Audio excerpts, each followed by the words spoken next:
ನೋಡಿ, ಇವತ್ತು ಮಾರ್ಚ್ 2ನೇ ತಾರೀಕು ಸಾರಿಗೆ ಆಯುಕ್ತರಿಗೆ ಮನವಿ ಕೊಡಕ್ ಹೋಗ್ತಾ ಇದೀವಿ. ಈ ಮನವಿ ಏನು ಎತ್ತ ಅಂತ ಹೇಳಿ ಸಮಗ್ರವಾಗಿ ಹೇಳ್ತೀನಿ. ಮತ್ತೆ ಇದೊಂದು ಹೋರಾಟದ ಕರೆ ಅಂತಾನೂ ಕೂಡ ನೀವು ತಿಳ್ಕೊಳ್ಳಿ. ಸಂಕ್ಷಿಪ್ತವಾಗಿ ಲೈವ್ ಅನ್ನ ನೋಡಿ, ಆಮೇಲೆ ನಿಮ್ಗೆ ಅರ್ಥ ಆಗುತ್ತೆ. ನೋಡಿ, ಕರ್ನಾಟಕ ರಾಜ್ಯ ಚಾಲಕರ ಪರಿಷತ್ ಅಂದ್ರೆ ನಮ್ಮ ಸಂಘಟನೆ ವತಿಯಿಂದ ನೀಡಿರೋ ಈ ಮನವಿಗೆ, ಇವತ್ತು ನೀಡ್ತಿರೋಂತ ಈ ಮನವಿಗೆ ಜನವರಿ 23, 2026 ಅಂದ್ರೆ ಏನು 2026 ಜನವರಿ 23ನೇ ತಾರೀಕಲ್ಲಿ ಹೈಕೋರ್ಟ್ ಬೈಕ್ ಟ್ಯಾಕ್ಸಿ ಕುರಿತು ನೀಡಿದ ತೀರ್ಪು ಕುರಿತು ತಮ್ಮ ಇಲಾಖೆಯಿಂದ ಏನು ಕಾರ್ಯ ಮಾಡುತ್ತಿದ್ದೀರಾ, ಸೂಕ್ತವಾದ ಉತ್ತರದೊಂದಿಗೆ ಇಂಬರಹವನ್ನು ನೀಡಬೇಕು. ಯಾಕೆ ಅಂದ್ರೆ ನಾವು ಲೆಟರ್ ಕೊಟ್ಬಿಟ್ಟು ಬಂದ್ಬಿಡ್ತೀವಿ. ನಾವ್ ಇದಕ್ಕೆ ಇವ್ರು ಏನ್ ಆಕ್ಷನ್ ತಗೊಂಡಿದ್ದಾರೆ, ಏನ್ ಪ್ರೋಸೆಸ್ ಮಾಡ್ತಾ ಇದ್ದಾರೆ, ಇದು ನಮ್ಗೆ ಲಿಖಿತ ರೂಪದಲ್ಲಿ ಬೇಕು. ಯಾಕೆಂದ್ರೆ ನಿಮ್ಗೆಲ್ಲ ಗೊತ್ತಿರ್ಬೋದು, ಬಜೆಟ್ ಮೀಟಿಂಗ್ ನಡೀತು. ಮಾನ್ಯ ಸಿಎಂ ಸಿದ್ದರಾಮಯ್ಯ ಅವ್ರ ಮುಂದೆ ಸಾರಿಗೆ ಅಧಿಕಾರಿಗಳು ಕೂಡ ಇದ್ರು, ರಾಮಲಿಂಗಾರೆಡ್ಡಿ ಸಾರಿಗೆ ಸಚಿವರು ಕೂಡ ಇದ್ರು. ಆ ಸಭೆಯಲ್ಲೂ ಕೂಡ ಕೇಳಿದೆ, ಇದ್ರ ಬಗ್ಗೆ ನೀವೇನು ಕ್ರಮ ತಗೊಂಡಿದ್ದೀರಾ ಹೇಳಿ ಅಂತಾನು ಕೂಡ ನಾನು ಕೇಳಿದೆ. ಅವ್ರು ಅದಕ್ಕೆ ಉತ್ತರ ಕೊಡದೆ ಸುಮ್ನೆ ಹಿಂಗೆ ಕತ್ತಿಂಗ್ ಅಳ್ಳಾಡ್ಸೋ ಅಂತ ಕೆಲಸ ಮಾಡಿದ್ರು. ಏನೋ ಎಲ್ಲೋ ಹೇಳ್ತೀನಿ ಅನ್ನೋ ತರ. ನಮ್ಗೆ ಅದೆಲ್ಲ ಬೇಕಾಗಿಲ್ಲ. ನಮ್ಗೆ ಏನೇ ಇದ್ರು ಲಿಖಿತ ರೂಪದಲ್ಲಿ ಬೇಕು. ಹಂಗಾಗಿ ನಮ್ಗೆ ಈ ರಾಜಕಾರಣಿಗಳು ಬಿಡಿ. ಇವತ್ತು ನೆಕ್ಸ್ಟ್ ಮಂತ್ರಿಮಂಡಲ ರಚನೆ ಆಯ್ತು ಅಂದ್ರೆ ಈ ಅಪ್ಪ ಖಾಲಿ ಆಗ್ತಾನೆ, ಆ ಜಾಗಕ್ಕೆ ಇನ್ಯಾರೋ ಬರ್ತಾರೆ. ಆದ್ರೆ ನಮ್ಗೆ ಇಲಾಖೆಗಳು ಮುಖ್ಯ, ಅಧಿಕಾರಿಗಳು ಇಂಪಾರ್ಟೆಂಟ್. ಹಂಗಾಗಿ ಇಲಾಖೆಗೆ ಈ ಮನವಿ ಬರಿತಾ ಇರೋವಂಥದ್ದು, ಜನವರಿ 23, 2026 ಹೈಕೋರ್ಟ್ ಬೈಕ್ ಟ್ಯಾಕ್ಸಿ ಕುರಿತು ನೀಡಿದ ತೀರ್ಪು ಕುರಿತು ತಮ್ಮ ಇಲಾಖೆಯಿಂದ ಏನು ಕಾರ್ಯ ಮಾಡುತ್ತಿದ್ದೀರಾ ಎನ್ನುವ ವಿಚಾರಕ್ಕೆ ಈ ಕುರಿತು 4 ಪ್ರಶ್ನೆಯ ಉತ್ತರದೊಂದಿಗೆ ಏನ್ ಕಾರ್ಯ ಮಾಡ್ತಿದ್ದೀರಾ, ಇಲ್ಲದೆ ಹೋದರೆ ಹೋರಾಟ ಮಾಡಬೇಕಾಗ್ತದೆ ಅಂತ ಹೇಳಿ ಕೊಡ್ತಾ ಇರೋದು. ಈ ಒಂದು ಲೆಟರ್ಗೆ ರೀಪ್ಲೈ ಕೊಟ್ಟಿಲ್ಲ ಅಂದ್ರೆ ಖಂಡಿತ ಫ್ರೀಡಂ ಪಾರ್ಕ್ ಅಲ್ಲಿ ಪರ್ಮಿಷನ್ ತಗೊಂಡು ಹೋರಾಟಕ್ಕೆ ಖಂಡಿತ ಕರೆ ಕೊಡ್ತಾ ಇರೋದು. ಟೆಲಿಗ್ರಾಮ್ ಗ್ರೂಪ್ ಮಾಡಿದೀವಿ. ಟೆಲಿಗ್ರಾಮ್ ಗ್ರೂಪ್ ಅಲ್ಲಿ ನೀವೆಲ್ಲರೂ ಕೂಡ ಬಂದು ಜಾಯ್ನ್ ಆಗಿ. ಯಾಕೆ ಅಂದ್ರೆ ಈ ಬೈಕ್ ಟ್ಯಾಕ್ಸಿ ವಿಚಾರದಲ್ಲಿ ನೀವೆಲ್ಲ ಕೇಳ್ತಿದ್ರಿ ಸಾಕಷ್ಟು ಜನ. ಸರ್, ನಮ್ಮ ಎಕ್ಸ್ಪೆಷಲ್ ನಮ್ಮ ಸಂಘಟನೆಯಲ್ಲೂ ಕೂಡ ಕೇಳಿದ್ರು, ಸೋಮಣ್ಣವರೇ ಇದ್ರ ಬಗ್ಗೆ ನೀವು ಪ್ರೋಸೆಸ್ ಮಾಡಲೇಬೇಕು ಮಾಡಿ ಅಂತಾನೂ ಕೂಡ ಕೇಳಿದ್ದಾರೆ. ಆಮೇಲೆ ಈ ಹೋರಾಟಕ್ಕೆ ನಾನು ಯಾವುದೇ ಚಾಲಕ ಸಂಘಟನೆಗಳನ್ನ ಕರೆಯಲ್ಲ. ಯಾಕೆ ಅಂದ್ರೆ ನನಗೆ ಗೊತ್ತಿದೆ ಇಲ್ಲಿ ಎಷ್ಟು ಸಂಘಟನೆಗಳು ರಿಜಿಸ್ಟ್ರೇಷನ್ ಆಗಿದಾವೆ, ಎಷ್ಟು ಸಂಘಟನೆಗಳು ರಿಜಿಸ್ಟ್ರೇಷನ್ ಆಗು ಕೂಡ ರಿನ್ಯೂವಲ್ ಆಗದೆ ಡಮ್ಮಿ ಆಗಿ ಬಿದ್ದಿದಾವೆ ಅಂತ ನನಗೆ ಗೊತ್ತಿದೆ. ಅಂತ ಡಮ್ಮಿ ಪೀಸ್ಗಳನ್ನೆಲ್ಲ ನಾನು ಯಾವುದೇ ಕಾರಣಕ್ಕೂ ಕರೆಯಕ್ ಹೋಗಲ್ಲ. ನಾನು ಇಂಡಿವಿಜುವಲ್ ಆಗಿ ನನ್ನ ಸಂಘಟನೆ ವತಿಯಿಂದನೇ ಹೋರಾಟಕ್ಕೆ ಕರೆ ಕೊಡ್ತಾ ಇರೋದು. ಯಾರು ಈ ಬೈಕ್ ಟ್ಯಾಕ್ಸಿ ವಿಚಾರದ್ದು ಈ 4 ಅಂಶ ಕೇಳಿಸ್ಕೊಂತೀರಾ, ಇದರಲ್ಲಿ ನ್ಯಾಯ ಇದೆ, ಅವ್ನು ಕೇಳ್ತಿರೋದ್ರಲ್ಲಿ ಧರ್ಮ ಇದೆ ಅನ್ನೋ ತರ ಇದ್ರೆ, ಈ ನ್ಯಾಯದ ಧರ್ಮದ ಹೋರಾಟಕ್ಕೆ ಚಾಲಕರುಗಳು ಮಾತ್ರ ನನಗೆ ಬೇಕಿರೋದು. ಯಾವುದೇ ಕಾರಣಕ್ಕೂ ಯಾವ ಚಾಲಕ ಪರ ಸಂಘಟನೆಗಳ ಸಪೋರ್ಟು ನನಗೆ ಬೇಕಾಗಿಲ್ಲ. ನಾನು ಯಾರನ್ನೂ ಕೂಡ ಕರೆಯಲ್ಲ. ಇದು ಕ್ಲಿಯರ್ ಕಟ್. ಮತ್ತೆ 4 ಪ್ರಶ್ನೆ. ಮೊದಲನೇದಾಗಿ ಬಂದು ಹೈಕೋರ್ಟ್ ಆದೇಶ ವಿರೋಧಿಸಿ ಅಂದ್ರೆ ಏನು ಜನವರಿ 23ರಲ್ಲಿ ಹೈಕೋರ್ಟ್ ಆದೇಶ ಕೊಡ್ತು, ಅದನ್ನ ವಿರೋಧಿಸ್ಬಿಟ್ಟು ತಮ್ಮ ಇಲಾಖೆ ವತಿಯಿಂದ ಸುಪ್ರೀಂ ಕೋರ್ಟ್ಗೆ ಹೋಗುತ್ತಿದ್ದೀರಾ ತಿಳಿಸಿ ಅಂತ ಕೇಳ್ತಾ ಇದ್ದೀನಿ. ಇದು ಮೊದಲನೇ ಪಾಯಿಂಟ್. ಈಗ ಹೈಕೋರ್ಟ್ ಕೊಟ್ಟಿರುವಂತ ತೀರ್ಪನ್ನ ವಿರೋಧ ಮಾಡೋದಾದ್ರೆ ನೀವು ಸುಪ್ರೀಂ ಕೋರ್ಟ್ಗೆ ಹೋಗ್ತಾ ಇದ್ದೀರಾ ಅಂತ ಕೇಳ್ತಾ ಇದೀವಿ. ಯಾಕಂದ್ರೆ ಇದು ಸರ್ಕಾರನೇ ಮಾಡಬೇಕು. ಈಗ ಹೈಕೋರ್ಟ್ ಅಲ್ಲಿ ಯಾರು ಕೇಸ್ ಹಾಕಿದ್ದು? ಸರ್ಕಾರನೇ ಕೇಸ್ ಹಾಕಿದ್ದು. ಲಾಯರ್ನ ನೇಮಿಸಿ ಹೈಕೋರ್ಟ್ ಅಲ್ಲಿ ಪ್ರಯತ್ನ ಪಡ್ತು. ಯಾಕೆಂದ್ರೆ 12 ಇಲಾಖೆಯ ಅಧಿಕಾರಿಗಳು ಸೇರ್ಕೊಂಡು ಒಂದು ನಿಗಮ ಮಾಡಿ, ಒಂದು ಕಮಿಟಿ ಮಾಡಿ, ಆ ಕಮಿಟಿಯಲ್ಲಿ ವರದಿನ ತಗೊಂಡೋಗಿ ಕೊಟ್ಟರು ಕೂಡ ಇಲ್ಲಿ ಗ್ರೀನ್ ಸಿಗ್ನಲ್ ಬಂದಿದೆ ಅಂದ್ಮೇಲೆ ಇದನ್ನೆಲ್ಲ ಮಾಡಬೇಕಾಗಿರೋದೇ ಸರ್ಕಾರ.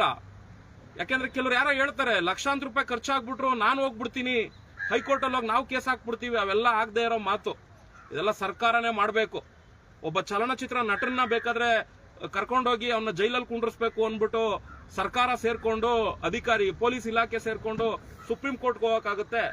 ಇಲ್ಲಿ ಅಕ್ರಮವಾಗಿ ದಂಧೆ ನಡೆಸ್ತವ್ರಲ್ಲ, ಈ ತರ ವೈಟ್ ಬೋರ್ಡ್ ಬೈಕ್ಗಳನ್ನ ಇಟ್ಕೊಂಡು ದಂಧೆ ಮಾಡ್ತಾವ್ರಲ್ಲ, ಲೈಸೆನ್ಸ್ಗಳಿಲ್ದಂಗೆ ದಂಧೆ ನಡೆಸ್ತವ್ರಲ್ಲ, ಈ ದಂಧೆಕೋರರನ್ನ ಮಟ್ಟ ಹಾಕೋದಕ್ಕೆ ಸಾರಿಗೆ ಇಲಾಖೆ ಸರ್ಕಾರನ ಅಪ್ರೋಚ್ ಮಾಡಿ ಸುಪ್ರೀಂ ಕೋರ್ಟ್ಗೆ ಹೋಗಕ್ಕಾಗಲ್ವಾ? ಇದು ಸರ್ಕಾರನೇ ಮಾಡಬೇಕು. ಯಾರೋ ಹೇಳ್ತಾರೆ ಅಂತ ನಾನು ಆತರ ಲೂಸ್ ಟಾಕ್ಸ್ ಎಲ್ಲ ಮಾತಾಡಕ್ ಹೋಗಲ್ಲ. ಅದಕ್ಕೋಸ್ಕರನೇ ನಾವು ಅವ್ರನ್ನ ಕೇಳ್ತಾ ಇರೋದು. ಮೊದಲನೇ ಪ್ರಶ್ನೆ ಬಂದು ಹೈಕೋರ್ಟ್ ಆದೇಶನ ವಿರೋಧಿಸ್ಬಿಟ್ಟು ತಮ್ಮ ಇಲಾಖೆ ವತಿಯಿಂದ ಸುಪ್ರೀಂ ಕೋರ್ಟ್ಗೆ ಹೋಗುತ್ತಿದ್ದೀರಾ ತಿಳಿಸಿ ಅಂತ ಮೊದಲನೇ ಪಾಯಿಂಟ್.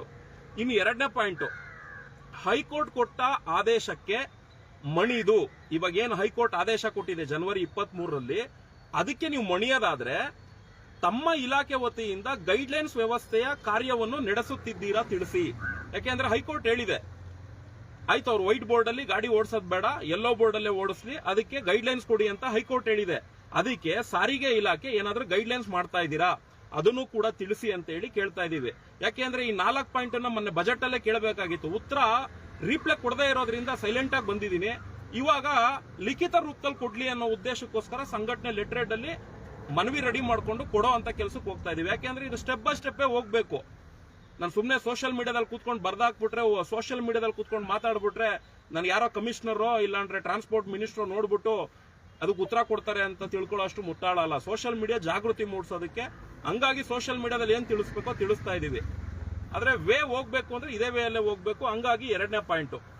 ಮತ್ತೆ 3ನೇ ಪಾಯಿಂಟ್, ಗೈಡ್ಲೈನ್ಸ್ ನೀಡೋವರೆಗೂ, ಅಂದ್ರೆ ಒಂದು ವೇಳೆ ಏನಾದ್ರೂ ಹೈಕೋರ್ಟ್ ಕೊಟ್ಟಿರುವಂತ ತೀರ್ಪನ್ನ ಆಧರಿಸ್ಬಿಟ್ಟು ಸಾರಿಗೆ ಇಲಾಖೆ ಗೈಡ್ಲೈನ್ಸ್ ಕೊಟ್ರೆ ಆ ಗೈಡ್ಲೈನ್ಸ್ ನೀಡೋವರೆಗೂ ಆಪ್ ಮೂಲಕ ಚಾಲ್ತಿಯಲ್ಲಿರುವ, ಈಗೇನು ಓಲಾ, ಊಬರ್, ರ್ಯಾಪಿಡೋ ಅಂತ 3 ಆಪ್ ಅಲ್ಲಿ ಚಾಲ್ತಿಯಲ್ಲಿದಾವೆ ವೈಟ್ ಬೋರ್ಡ್ ಬೈಕ್ಗಳ ಸೇವೆಯನ್ನು ನಿಲ್ಲಿಸುತ್ತೀರಾ ತಿಳಿಸಿ ಅಂತ. ಯಾಕೆಂದ್ರೆ ಹೈಕೋರ್ಟ್ ಆದೇಶ ಕೊಟ್ಟಿದೆ, ಆದೇಶದಲ್ಲಿ ಹೇಳಿದೆ ನೀವು ಗೈಡ್ಲೈನ್ಸ್ ಮಾಡೋವರೆಗೂ ಯಾವುದೇ ಕಾರಣಕ್ಕೂ ಬೈಕ್ಗಳು ಅಂದ್ರೆ ವೈಟ್ ಬೋರ್ಡ್ ಬೈಕ್ಗಳು ಸೇವೆ ಮಾಡೋ ಆಗಿಲ್ಲ ಅಂತ ಹೈಕೋರ್ಟ್ ಆದೇಶ ಕೊಟ್ಟು ಹೆಚ್ಚು ಕಡಿಮೆ ಒಂದೂವರೆ ತಿಂಗಳಾಯ್ತಾ ಬಂತು.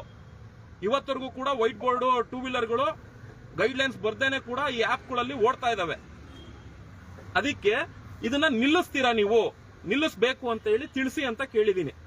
ಮತ್ತೆ 4ನೇ ಪಾಯಿಂಟ್ ತುಂಬಾ ಇಂಪಾರ್ಟೆಂಟ್, ಪರವಾನಿಗೆ ಇಲ್ಲದೆ ಅಕ್ರಮವಾಗಿ ಸೇವೆ ಸಲ್ಲಿಸುತ್ತಿರೋ, ಅಂದ್ರೆ ಲೈಸೆನ್ಸ್ ಇಲ್ಲದೆ ಲೈಸೆನ್ಸ್ ರಿನಿವಲ್ ಮಾಡಿಸ್ಕೊಳ್ಳದೆ, ಓಲಾ ಊಬರ್ ಲೈಸೆನ್ಸ್ ರಿನಿವಲ್ ಆಗಿಲ್ಲ, ಲೈಸೆನ್ಸ್ ತಗೊಂಡಿದ್ದಾರೆ ಆದ್ರೆ ರಿನಿವಲ್ ಮಾಡಿಸ್ಕೊಂಡಿಲ್ಲ. ರ್ಯಾಪಿಡೋ ನಮ್ಮ ಯಾತ್ರಿ ಅಂತೂ ಲೈಸೆನ್ಸ್ ಇಲ್ವೇ ಇಲ್ಲ ಅವ್ರ ಹತ್ರ. ಈ ರೀತಿ ಇರುವಂತ ಪರವಾನಿಗೆ ಇಲ್ಲದ ಅಕ್ರಮವಾಗಿ ಸೇವೆ ಸಲ್ಲಿಸುತ್ತಿರೋ ಆಪ್ ಸಂಸ್ಥೆಗಳ ಸರ್ವರ್ಗಳನ್ನು, ಯಾಕೆ ಅಂದ್ರೆ ಅವರೆಲ್ಲ ಸ್ಯಾಟಲೈಟ್ಗಳ ಮುಖಾಂತರ ಇಲ್ಲಿ ಬಿಸ್ನೆಸ್ ಮಾಡ್ತಾ ಇರೋದು, ಈ ಸರ್ವರ್ಗಳನ್ನ ಹ್ಯಾಕ್ ಮಾಡುವಂತ ಪವರ್ ಇರೋದು ಸೈಬರ್ ಇಲಾಖೆಗೆ. ಹಂಗಾಗಿ ಸೈಬರ್ ಕ್ರೈಮ್ ಇಲಾಖೆ ಮೂಲಕ ಸ್ಥಗಿತಗೊಳಿಸುವ ಕಾರ್ಯವನ್ನು ಮಾಡುತ್ತಿದ್ದೀರಾ ತಿಳಿಸಿ. ಈ 4 ಪಾಯಿಂಟ್ ಅನ್ನು ಆಧರಿಸ್ಬಿಟ್ಟು ಅಂಶಗಳ ಕುರಿತು ನಿಮ್ಮ ಇಲಾಖೆಯಿಂದ ಸೂಕ್ತ ಉತ್ತರದೊಂದಿಗೆ ಜರುಗಿಸದೆ ಹೋದರೆ, ಅಂದ್ರೆ ಕ್ರಮ ಜರುಗಿಸದೆ ಹೋದರೆ ಕರ್ನಾಟಕದಲ್ಲಿ ನಿಮ್ಮ ಇಲಾಖೆ ಇದ್ದು ಸತ್ತಂತೆ. ತೆರಿಗೆ ಕಟ್ಟಿಕೊಂಡು ದುಡಿಯೋ ತಿನ್ನುವ ಚಾಲಕರ ವರ್ಗಕ್ಕೆ ಬಡಿದು ತಿನ್ನುತ್ತಿರುವ ನಿಮ್ಮ ಇಲಾಖೆಗಳ ಅಸಡ್ಡೆತನದಿಂದ ಅಕ್ರಮ ವೈಟ್ ಬೋರ್ಡ್ ಬೈಕ್, ಅಕ್ರಮ ವೈಟ್ ಬೋರ್ಡ್ ಕಾರ್, ಯಾಕೆಂದ್ರೆ ಅಕ್ರಮ ವೈಟ್ ಬೋರ್ಡ್ ಕಾರ್ ಬಿಸ್ನೆಸ್ ಕೂಡ ಇದೆ, ಬ್ಲಾ ಕ್ವಿಕ್ ರೈಡು, ಝೂಮು, ಈ ತರ ಎಷ್ಟೋ ಆಪ್ಗಳಲ್ಲಿ ವೈಟ್ ಬೋರ್ಡ್ ಕಾರ್ಗಳು ಕೂಡ ರನ್ ಆಗ್ತಾ ಇದಾವೆ. ಇದು ಸಾರಿಗೆ ಸಚಿವರಿಗೂ ಕೂಡ ಗೊತ್ತು, ಅಧಿಕಾರಿಗಳಿಗೂ ಕೂಡ ಚೆನ್ನಾಗಿ ಗೊತ್ತು. ಇದ್ರ ಬಗ್ಗೆ ಎಲ್ಲ ಸ್ಟೋರಿಗಳಾಗಿದ್ದಾವೆ, ಅವರೇ ಸ್ಪ್ರಿಂಗ್ ಆಪರೇಷನ್ಗಳು ಮಾಡಿದ್ದಾರೆ. ಆದ್ರೂ ಕೂಡ ಅಕ್ರಮವಾಗಿ ಆಪ್ಗಳ ಮುಖಾಂತರ ವೈಟ್ ಬೋರ್ಡ್ ಕಾರಲ್ಲೂ ಕೂಡ ದಂಧೆ ನಡೀತಾ ಇದೆ. ಇವುಗಳನ್ನು ನಡೀತಲೇ ಇದೆ. ಇಂಥ ದಂಧೆ ನಡೆಸುತ್ತಿರುವವರನ್ನು ನಿಲ್ಲಿಸದೆ ಹೋದರೆ ನಿಮ್ಮ ಇಲಾಖೆ ಅವಶ್ಯಕತೆ ಇಲ್ಲ. ಹಾಗಾಗಿ ಮುಚ್ಚಿಬಿಟ್ಟರೆ ಅಂತಹ ಅಕ್ರಮ ಚಟುವಟಿಕೆ ನಡೆಸುತ್ತಿರುವವರ ಜೊತೆಗೆ ಸೇರಿಕೊಂಡು ತೆರಿಗೆ ಕಟ್ಟೋ ನಾವುಗಳು ಸಹ ಅವರ ಜೊತೆಗೆ ಸೇರಿಕೊಳ್ಳುವುದು ಶೋಭೆ ಎನಿಸುತ್ತದೆ. ಇದಕ್ಕಿಂತ ಹೀನವಾಗಿ ನಿಮ್ಮ ಇಲಾಖೆಗೆ ಪತ್ರ ಬರೆಯಲು ಸಾಧ್ಯವಿಲ್ಲ. ದಯವಿಟ್ಟು ಉತ್ತರವನ್ನು ನೀಡಿ ಅಂತ ಹೇಳಿ ಈ ಒಂದು ಮನವಿನ ಇವತ್ತು ಕೊಡುವಂತ ಕೆಲಸನ ಮಾಡಕ್ ಹೋಗ್ತಾ ಇದ್ದೀನಿ. ಇದಕ್ಕೆ ಏನು ಹಿಂಬರಹ ಬರುತ್ತೆ ಅಂತ ಎದುರು ನೋಡ್ತೀನಿ. ಅಲ್ಲಿವರೆಗೂ ಕೂಡ ಇದು ಮುಖ್ಯವಾಗಿ ಚಾಲಕರಿಗೆ ಹೇಳಕ್ ಇಷ್ಟಪಡ್ತೀನಿ. ಯಾರೆಲ್ಲ ವೈಟ್ ಬೋರ್ಡ್ ಕಾರ್ಗಳು, ಯಾರೆಲ್ಲ ವೈಟ್ ಬೋರ್ಡ್ ಟೂ ವೀಲರ್ಗಳಿಂದ ಅನ್ಯಾಯ ಆಗ್ತಿದೆ ಅಂತ ಏನ್ ಸೋಷಿಯಲ್ ಮೀಡಿಯಾದಲ್ಲಿ ವಿಡಿಯೋ ಮಾಡಾಕ್ತೀರಾ, ಮತ್ತೆ ಇದರಿಂದ ಜೀವನ ನಡೆಸೋದ್ ಕಷ್ಟ ಅಂತ ಹೇಳ್ತಿದ್ದೀರಾ, ನನಗೆ ಅಂತ ಚಾಲಕರುಗಳು ಮಾತ್ರ ಟೆಲಿಗ್ರಾಮ್ ಗ್ರೂಪ್ ಲಿಂಕ್ ಹಾಕಿದೀನಿ, ಲಿಂಕ್ ಅಲ್ಲಿ ಬಂದು ಜಾಯಿನ್ ಆಗಿ. ಸೋಮಣ್ಣ ಅವರೇ, ನೀವು ಕೇಳಿರೋ ಇಷ್ಟು ಪಾಯಿಂಟ್ಗಳು ಚಾಲಕರ ಪರವಾಗಿದೆ. ಇದು ಕಾರ್ಮಿಕರಿಗೆ ಈಗ ಅಟ್ ಪ್ರೆಸೆಂಟ್ ನಡೀತಿರುವಂತಹ ವಾಸ್ತವ ಸಂಗತಿಗೆ ಇದು ಕರೆಕ್ಟ್ ಆಗಿ ಹೋಲಿಕೆ ಆಗುತ್ತೆ. ನಿಮ್ಮ ಈ ಒಂದು ಹೋರಾಟಕ್ಕೆ ನಾವುಗಳು ಸಪೋರ್ಟ್ ಮಾಡ್ತೀವಿ. ಅಂದ್ರೆ ಯಾಕೆ ಅಂದ್ರೆ ನಿಮ್ಗೆ ಚೆನ್ನಾಗಿ ಗೊತ್ತಿದೆ, ಫ್ರೀಡಂ ಪಾರ್ಕ್ ಅಲ್ಲಿ ನಾವು ಹೋರಾಟ ಮಾಡಬೇಕು ಅಂದ್ರೆ ಕಮ್ಮಿ ಅಂದ್ರೂ ಕೂಡ 5,000 ಜನ ಇರಬೇಕು. 5,000 ಜನ ಡ್ರೈವರ್ಗಳು ನನಗ್ ಸಾಥ್ ಕೊಡ್ತೀನಿ ಅಂದ್ರೆ ಮಾತ್ರ ನಾನು ಫ್ರೀಡಂ ಪಾರ್ಕ್ ಅಲ್ಲಿ ಪರ್ಮಿಷನ್ ತಗೊಂಡು ಹೋರಾಟಕ್ಕೆ ಕರೆ ಕೊಡ್ತೀನಿ. ಅಲ್ಲಿ ಏನು ಹೋರಾಟ ಮಾಡ್ತೀವಿ ಅದ್ರದೆಲ್ಲ ಪ್ರತಿಯೊಂದು ಕೂಡ ವಿಡಿಯೋ ಮಾಡಿಸ್ತೀನಿ. ವಿಡಿಯೋ ಮಾಡಿಸಿ ನನಗೆ ಇದಕ್ಕೇನು ಹಿಂಬರಹ ಕೊಡ್ತಾರೆ, ಮತ್ತೆ ಅಲ್ಲಿ ಆ ಒಂದು ಹೋರಾಟ ಸ್ಥಳಕ್ಕೆ ಯಾವ ಅಧಿಕಾರಿ ಬರ್ತಾರೆ, ಯಾವ ಮಂತ್ರಿ ಬರ್ತಾರೆ, ಅವ್ರೇನ್ ಮಾತಾಡ್ತಾರೆ ಅದನ್ನು ಕೂಡ ವಿಡಿಯೋ ಮಾಡಿಸಿ ಇದೆಲ್ಲವನ್ನು ಕೂಡ ಸೇರಿಸಿ ಇವ್ರು ಏನು ರೂಲ್ಸ್ ಮಾಡಲಿಲ್ಲ ಅಂದ್ರೆ ಇದೇ ಹೈಕೋರ್ಟ್ಗೆ ನಮ್ಮ ಸಂಘಟನೆಯ ಲಾಯರ್ ಥ್ರೂ ನಾನು ಮತ್ತೆ ಇದ್ರ ಬಗ್ಗೆ ಧ್ವನಿ ಎತ್ತೋದಕ್ಕೆ ಹೇಳ್ತೀನಿ. ಯಾಕೆ ಅಂದ್ರೆ ನೀವು ಆದೇಶ ಕೊಟ್ಟರು ಕೂಡ ವೈಟ್ ಬೋರ್ಡ್ ಟೂ ವೀಲರ್ಗಳು ರನ್ ಆಗ್ತಾ ಇದಾವೆ. ಇಂಥ ವೈಟ್ ಬೋರ್ಡ್ಗಳಿಂದ ಈಗ ಎಷ್ಟೋ ಜನ ಕೈಕಾಲು ಮುರ್ಕೊಂಡಿದ್ದಾರೆ. ಮೊನ್ನೆ ಯಾರೋ ಒಬ್ಬ ಸತ್ತೋಗಿದ್ದಾನೆ, ಎಲೆಕ್ಟ್ರಾನಿಕ್ ಸಿಟಿ ಹತ್ರ ಒಬ್ಬ ಸತ್ತೋಗಿದ್ದಾನೆ ರೈಡರ್. ಅವ್ರ ಮನೆಯವ್ರು ಬರ್ರಿ ಅಂದ್ರೆ ಎದುರ್ಕೊಂತವ್ರು ಮುಂದೆ ಬರೋದಕ್ಕೆ ನಾನು ಮೊನ್ನೆ ನಮ್ಮ ಸಂಘಟನೆ ಪೇಜ್ ಅಲ್ಲಿ ವಿಡಿಯೋ ಮಾಡಾಕಿದ್ದೆ. ಹಿಂಗೆ 2 ದಿನದಲ್ಲಿ ಕರ್ಕೊಂಬರ್ತೀನಿ ಅಂತ. ಆದ್ರೆ ಅವ್ರ ಮನೆಯವ್ರು ಬನ್ನಿ ಅಂದ್ರೆ ಎದುರ್ಕೊಂತವ್ರು ಬರೋದಕ್ಕೆ. ಈ ತರ ಜನಗಳ ಒಂದು ಅಸಹಾಯಕತೆನ ಇವ್ರು ಬಂಡವಾಳ ಮಾಡ್ಕೊಂಡು ಈ ತರ ಆಪ್ಗಳನ್ನ ಮಾಡ್ಕೊಂಡು ಅಕ್ರಮವಾಗಿ ಬಿಸ್ನೆಸ್ ಮಾಡೋ ಅಂತವ್ರು ಜನಗಳ ಈ ಮನಸ್ಥಿತಿಗಳನ್ನ ಅರ್ಥ ಮಾಡ್ಕೊಂಡು ಇವ್ರನ್ನೆಲ್ಲ ಜನರನ್ನ ಈ ತರ ಎಲ್ಲ ಕಾನೂನು ನಿಯಮ ಮೀರಿಸ್ಕೊಂಡು ಜನಗಳನ್ನ ಇದ್ರ ಒಳಗಡೆ ತಗೊಂಬಂದು ಜನರನ್ನ ಅಯ್ಯೋ ಅನ್ಸೋಂತ ಕೆಲಸ ಮಾಡ್ತಾ ಇದಾರೆ. ಇಷ್ಟೊಂದು ಅಕ್ರಮವಾಗಿ ಬಿಸ್ನೆಸ್ ನಡೀತಿದ್ರು ಕೂಡ ಟ್ರಾನ್ಸ್ಪೋರ್ಟ್ ಇಲಾಖೆ, ಟ್ರಾಫಿಕ್ ಪೊಲೀಸ್ ಇಲಾಖೆ ಇವ್ರು ಏನೂ ಕೂಡ ಕ್ರಮ ತಗೊಳ್ಳದೆ ಯೆಲ್ಲೋ ಬೋರ್ಡ್ ಅವ್ರು ಸೀಟ್ ಬೆಲ್ಟ್ ಹಾಕಿಲ್ಲ ಅಂದ್ರೆ ಹಿಡಿದು ದಂಡ ಹಾಕು, ಇನ್ನೇನೋ ಬರೀ ಯೆಲ್ಲೋ ಬೋರ್ಡ್ ಅವ್ರನ್ನ ಟಾರ್ಗೆಟ್ ಮಾಡ್ಕೊಂಡು ದುಡ್ಡು ತಿನ್ನೋರ್ನ ಬಡದ್ ಕಿತ್ಕೊಂಡ್ ತಿಂತಾರೆ. ಇದ ಇಲಾಖೆಗಳು ಮಾಡೋ ಕೆಲಸ. ಲೀಲಾಜಾಲವಾಗಿ ದಂಧೆ ನಡೆಸ್ತವ್ರೆ. ಇಂಥವೆಲ್ಲ ದಂಧೆ ಮಾಡ್ತವ್ರು ಬರ್ರಯ್ಯ ಇವ್ರನ್ನ ಹಿಡೀರಿ ಅಂದ್ರೆ ನಡುಕ್ತಾರೆ ಎದುರ್ಕೊಂಡು ಅವ್ರನ್ನ ಹಿಡಿಯೋದಕ್ಕೆ. ಇಂಥ ನಾಲಾಯಕ್ ಅಧಿಕಾರಿಗಳು, ಇಂಥ ನಾಲಾಯಕ್ ಇಲಾಖೆಗಳು ಕರ್ನಾಟಕದಲ್ಲಿ ಇರ್ಬೇಕಾ? ಇವಿರೋದಕ್ಕಿಂತ ಮುಚ್ಕೊಂಡು ಹೋಗೋದು ವಾಸಿ. ಅದಕ್ಕೆ ಲೆಟರ್ ಕೊಟ್ಟಿದೀವಿ. ಇದು ಕರೆಕ್ಟ್ ಆಗಿದೆ ಸೋಮಣ್ಣವ್ರೆ, ನಾವು ಕೈ ಜೋಡಿಸ್ತೀವಿ ಅನ್ನೋ ತರ ಇದ್ರೆ ಟೆಲಿಗ್ರಾಮ್ ಗ್ರೂಪ್ ಮಾಡಿದೀನಿ. ಆ ಲಿಂಕ್ ಅಲ್ಲಿ ಬಂದು ಎಲ್ಲರೂ ಜಾಯಿನ್ ಆಗಿ ನಾನು ಅಲ್ಲೂ ಅಪ್ಡೇಟ್ ಕೊಡ್ತೀನಿ. ನಾನು ಇಂಡಿವಿಜುವಲ್ ಆಗಿ ನಾವು ಸಪೋರ್ಟ್ ಮಾಡ್ತೀವಿ ಅಂದ್ರೆ ಮ್ಯಾಕ್ಸಿಮಮ್ ನನ್ಗೆ 5,000 ಜನ ಚಾಲಕರುಗಳು ಇದಕ್ಕೆ ಸಪೋರ್ಟ್ ಮಾಡಿದ್ರೆ ನಾನು ಅದನ್ನೆಲ್ಲ ರೆಕಾರ್ಡ್ ಮಾಡಿಸಿ ಮತ್ತೆ ಹೈಕೋರ್ಟ್ಗೆ ನನಗೆ, ಯಾಕೆ ಅಂದ್ರೆ ಈ ರಾಜಕಾರಣಿಗಳ ಮೇಲೆ ನನಗೆ ಖಂಡಿತ ನಂಬಿಕೆ ಇಲ್ಲ. ಇವರೆಲ್ಲ ತಿಪ್ಪೆ ಸಾರಿಸೋರು ಇವರೆಲ್ಲ. ಅಧಿಕಾರಿಗಳು ಅಷ್ಟೇ, ಅವ್ನು 1 ವರ್ಷ ಮುಗಿತಿದ್ದಂಗೆ ಇನ್ಯಾರೋ ಬಂದು ಕೂತ್ಕೊಂತಾರೆ. ಆದ್ರೆ ಈ ಇಲಾಖೆಗಳ ಮೇಲೆ, ಕಾನೂನು ಮೇಲೆ ಹಿಡಿತ ತರಬೇಕು ಅಂದ್ರೆ ಈ ಕೆಲಸ ನಾವು ಮಾಡಲೇಬೇಕು. ಹಂಗಾಗಿ ನಾನು ಯಾವ ಚಾಲಕ ಸಂಘಟನೆನೂ ಕರೆಯಲ್ಲ. ನನ್ಗೆ ಅವ್ರ ಅವಶ್ಯಕತೆಗಳು ನಮ್ಗಿಲ್ಲ. ನನಗೆಲ್ಲ ಗೊತ್ತಿದೆ. 2016ರಿಂದ ನಾನು ನೋಡ್ಕೊಂಡ್ ಬಂದಿದ್ದೀನಿ ಯಾರ್ಯಾರ್ದೆಲ್ಲ ಏನೇನು ಅಂತ. ನನಗಂತವ್ರ ಅವಶ್ಯಕತೆ ಇಲ್ಲ. ನಾನು ಇಂಡಿವಿಜುವಲ್ ಆಗಿ ನಾನು ಒಂದು ಸಂಘಟನೆಯಿಂದನೇ ನಾನು ಹೋರಾಟಕ್ಕೆ ಕರೆ ಕೊಡ್ತೀನಿ. ನನಗ್ ಬೇಕಾಗಿರೋದು ಚಾಲಕರ ಸಪೋರ್ಟ್. 5,000 ಚಾಲಕರುಗಳು ಇದಕ್ಕೆ ಸಪೋರ್ಟ್ ಮಾಡ್ತೀವಿ ಅಂತ ಮುಂದೆ ಬಂದ್ರೆ ಮಾತ್ರ ಪ್ರತಿಯೊಂದು ನಿಮ್ಗಳು ತಿಳಿಸ್ತೀನಿ. ಅದರಂತೆ ಹೋರಾಟಕ್ಕೆ ಕರೆ ಕೊಡ್ತೀವಿ. ಆಮೇಲೆ ಇನ್ನೊಂದು ಹೇಳ್ಬಿಡ್ತೀನಪ್ಪ, ಉಗ್ರ ಹೋರಾಟ ಮಾಡ್ತೀನಿ, ಅಲ್ಲಿ 10 ದಿನ 15 ದಿನ ಕೂತ್ಕೊಂತೀನಿ, ಉಪವಾಸ ಸತ್ಯಾಗ್ರಹ, ಅದೆಲ್ಲ ಸೀನ್ ಎಲ್ಲ ಇಲ್ಲ. ಯಾಕೆ ಅಂದ್ರೆ ಅಲ್ಲಿ ಪೊಲೀಸ್ ಸ್ಟೇಷನ್ ಪರ್ಮಿಷನ್ ತಗೊಳಕ್ ಹೋದ್ರೆ ಅವ್ರು ಕೊಡೋದೇ 1 ದಿನಕ್ಕೆ.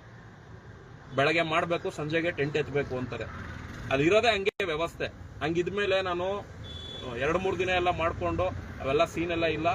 1 ದಿನಕ್ಕೆ ಏನ್ ಮಾಡ್ಬೇಕು ಆ ಕೆಲಸ ಮಾಡಿಸ್ತೀನಿ. ಅದನ್ನೆಲ್ಲ ಮಾಡ್ಕೊಂಡು ತಗೊಂಡೋಗಿ ಮತ್ತೆ ಹೈಕೋರ್ಟಲ್ಲಿ ಹಾಕ್ತೀನಿ. ಇವ್ರ ಇದಕ್ಕೆ ಉತ್ತರ ಕೊಡದೆ ಹೋದ್ರೆ ಹೋರಾಟಕ್ಕೆ ಕರೆ ಕೊಡ್ತೀನಿ. ಉತ್ತರ ಕೊಟ್ರೆ ಅದನ್ನು ಕೂಡ ನಿಮಗೆ ತಿಳಿಸುವಂತ ಕೆಲಸನ ಮಾಡ್ತೀನಿ. ಸರಿಯಾಗಿದೆ ಅಂತ ನಾನು ತಿಳ್ಕೊಂಡಿದ್ದೀನಿ. ನಾನು ಯಾವುದೇ ಕಾರಣಕ್ಕೂ ಯಾವ ಚಾಲಕ ಪರ ಸಂಘಟನೆಯವ್ರನ್ನು ಈ ಒಂದು ಹೋರಾಟಕ್ಕೆ, ಎಕ್ಸ್ಪೆಷಲಿ ನಾನು ಮಾಡೋ ಹೋರಾಟಕ್ಕೆ ಕರೆಯೋದು ಇಲ್ಲ. ನನಗ್ ಬೇಕಾಗಿರೋದು ಇದರಿಂದ ಯಾರು ಸಮಸ್ಯೆ ಒಳಗಾಗಿದೀವಿ ಅಂತ ಎಲ್ಲ ಹೇಳ್ತೀರಾ ಅಂತ ಚಾಲಕರುಗಳು ಮಾತ್ರ ಬೇಕು. ನೀವು ಯಾವುದೇ ಚಾಲಕ ಸಂಘಟನೆಲಾರ ಇಟ್ಕೊಳ್ಳಿ, ನಮ್ಗೆ ಅವಶ್ಯಕತೆ ಇಲ್ಲ. ನಾವು ಇದರಿಂದ ನೊಂದಿದೀವಿ, ಇಂಥ ಹೋರಾಟಕ್ಕೆ ನಾವು ಬರ್ತೀವಿ ಅನ್ನೋ ತರ ಇದ್ರೆ. ಆಮೇಲೆ ಎಕ್ಸ್ಪೆಷಲಿ ಹೇಳ್ತೀನಿ, ನನ್ನ ಅನುಭವದಲ್ಲಿ ರಾಮಲಿಂಗಾರೆಡ್ಡಿ ಅವರ ವಿಚಾರದಲ್ಲಿ ಈ ಒಂದು ಪ್ರಶ್ನೆ ಮಾಡಿ ಕೇಳೋದಕ್ಕೆ ಹಲವಾರು ಸಂಘಟನೆಗಳು ಏನೋ ಅವ್ರದೊಂದು ಮೆಂಟಾಲಿಟಿ ಏನಿದೆ ಗೊತ್ತಿಲ್ಲ, ತಿಪ್ಪೆ ಸಾರಿಸ್ತವೆ. ಆದ್ರೆ ನನಗೆ ಗೊತ್ತಿಲ್ಲ. ನಾವಂತೂ ಆ ವೈನ್ ಬಕೆಟ್ ಹಿಡಿಯುವಂತ ಕೆಲಸ ನಮ್ಗಿಲ್ಲ, ಅವಶ್ಯಕತೆನೂ ಇಲ್ಲ. ನೇರವಾಗಿ ಕೇಳ್ತೀವಿ, ಉತ್ತರ ಅದು ಯಾವ ತರ ಕೊಡ್ತಾರೋ ಕೊಡ್ಲಿ. ಆ ಒಂದು ಹೋರಾಟ ಸ್ಥಳಕ್ಕೆ ಇದೇ ಸಾರಿಗೆ ಸಚಿವ ರಾಮಲಿಂಗಾರೆಡ್ಡಿ ಅವ್ರನ್ನು ಕೂಡ ಕರಿತೀವಿ. ಅವ್ರ ಅಧಿಕಾರದಲ್ಲಿದ್ರೆ. ಅಷ್ಟರಲ್ಲಿ ಏನಾದ್ರೂ ಮಂತ್ರಿಮಂಡಲ ಚೇಂಜ್ ಆಯ್ತು ಅಂದ್ರೆ ಇನ್ಯಾರು ಬರ್ತಾರೋ ಗೊತ್ತಿಲ್ಲ. ಅಧಿಕಾರಿಗಳು ಮತ್ತೆ ಸಾರಿಗೆ ಸಚಿವರು ಬಂದು ನಿಮ್ಗಳ ಸಮ್ಮುಖದಲ್ಲಿ ಈ ಕೇಳಿರೋ 4 ಅಂಶಕ್ಕೆ ಏನು ಉತ್ತರ ಕೊಡ್ತಾರೆ ಅಂತ ಅದನ್ನು ವಿಡಿಯೋ ರೆಕಾರ್ಡ್ ಮಾಡಿಸ್ತೀವಿ. ಕೆಲಸ ಮಾಡ್ಕೊಡ್ಲಿಲ್ಲ ಅಂದ್ರೆ, ಯಾಕೆ ನಮ್ಗೆ ಚೆನ್ನಾಗಿ ಗೊತ್ತಿದೆ ಇವ್ರು ಯಾವುದೇ ಕಾರಣಕ್ಕೂ ಸುಪ್ರೀಂ ಕೋರ್ಟ್ ಹೋಗಲ್ಲ. ಹೈಕೋರ್ಟ್ ಹೇಳಿರುವಂತ ತೀರ್ಪು ಮೇಲೆ ಇವ್ರು ಕೆಲಸ ಮಾಡೋದು. ಆದ್ರೆ ಅಸಡ್ಡೆ ಮಾಡ್ಕೊಂಡು ಕೂತಿದಾರಲ್ಲ, ಇದರಿಂದ ವೈಟ್ ಬೋರ್ಡ್ಗಳು ಸಲೀಸಾಗಿ ಬಿಸ್ನೆಸ್ ಮಾಡ್ತವ್ರೆ. ಇವರು ಯೆಲ್ಲೋ ಬೋರ್ಡ್ಗಳು ಪ್ರಯಾರಿಟಿ ಮಾಡದೇ ಇದ್ರಿಂದ ಪಾಪ ಆಟೋ ಡ್ರೈವರ್ಗಳು, ಕ್ಯಾಬ್ ಡ್ರೈವರ್ಗಳಿಗೆ ಬಿಸ್ನೆಸ್ ಎಕ್ಕುಟ್ಟು ಹೋಗಿದೆ. ಹಿಂಗಾಗಿ ಈ ಒಂದು ಲೈವ್ ಮುಖಾಂತರ ನಿಮ್ಗಳಿಗೆ ಈ ಒಂದು ಮನವಿ ಕೊಡ್ತಿರುವಂತ ಅಂಶಗಳನ್ನ ಕುರಿತು ಸಂಕ್ಷಿಪ್ತವಾಗಿ ಮಾಹಿತಿ ಕೊಟ್ಟಿದ್ದೀನಿ. ಧನ್ಯವಾದ. ಎಂಡ್ ಮಾಡ್ಬಿಡಮ್ಮ. ಅದು ನೆಟ್